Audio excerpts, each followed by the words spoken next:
Thumbnail দেখে তো বুঝেই গেছো আজকের ভিডিওটা কী নিয়ে হচ্ছে। তো চলো ভিডিওটা দেখতে থাকো। আর যারা যারা সাবস্ক্রাইব করোনি প্লিজ সাবস্ক্রাইব করে দাও, আর বেল আইকন ক্লিক করে আমার পাশেই দাঁড়াও, কারণ আমাকে প্রচুর পরিমাণে সাপোর্ট করো। আর ভালো লাগলে লাইক করে দেবে আর প্রচুর পরিমাণে শেয়ার করো। তো চলো আজকে ভিডিও চালু করা যাক। আমাদের খয়েরি ফুটবল ময়দানে দেখতে পাচ্ছ যে আগে সিমেন্টের বারগুলো ছিল সেই বারগুলোকে কিন্তু তোলা হচ্ছে।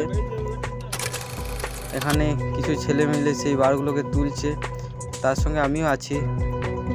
আমিও কিন্তু অনেকটা কাজ করলাম। আমি শেষ বেলাতে এলাম, তাই এই একটাই পুল আমি দেখলাম উঠাচ্ছিল, তাই আমি তাড়াতাড়ি এলাম। আমি ওখানে সাহায্য করলাম। দেখতে পাচ্ছ কত পরিমাণে রোদ উঠেছে, এতটা পরিমাণে রোদ, এখানে সবারই কিন্তু ঘাম ঝরছে প্রচুর পরিমাণে। আমাদের এই পুলগুলো তোলা হয়ে গেল। কিভাবে তুলবে এই পুলটাকে দেখো। আর একটা রয়েছে দেখতে পাচ্ছ, সেই পুলটাকে তোলা হচ্ছে।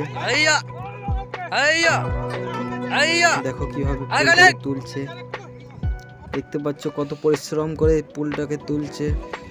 তুলে একটা সাইডে রেখে দিচ্ছে এখন, কারণ প্রচুর পরিমাণে রোদ, এখানে কিছু করা যাবে না। এখানে অনেকটা জল সরে গেছে, তাই আমি একটু দেখাইলাম, তোমরা দেখতে থাকো।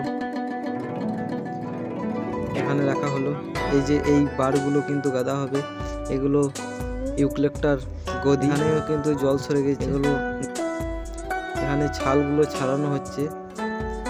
কতটা পরিমাণে গাদা ছিল দেখতে পাচ্ছ, তোমরা দেখতে থাকো। এই যে ছাল ছাড়াচ্ছে, কারণ ভালোভাবে শুকিয়ে যায় যেন, এই কারণে ছালগুলো ছাড়াচ্ছে। তো আবার নতুন কোনো ভিডিওতে দেখা হচ্ছে তোমাদের সঙ্গে। দেখতে পাচ্ছ কত পরিমাণে জল সরে গেছে। তাড়াতাড়ি কিন্তু এবারে ভিডিও আসবে আমাদের খয়েরি ফুটবল ময়দানে কোন কোন প্লেয়ার আসছে, সেই প্লেয়ারগুলা কিন্তু তোমরা দেখতে পাবে। নাইজেরিয়ান, নেপালিয়ান, সেই প্লেয়ারগুলো দেখতে পাবে। তো চলো আজকে ভিডিও এইটুকুই।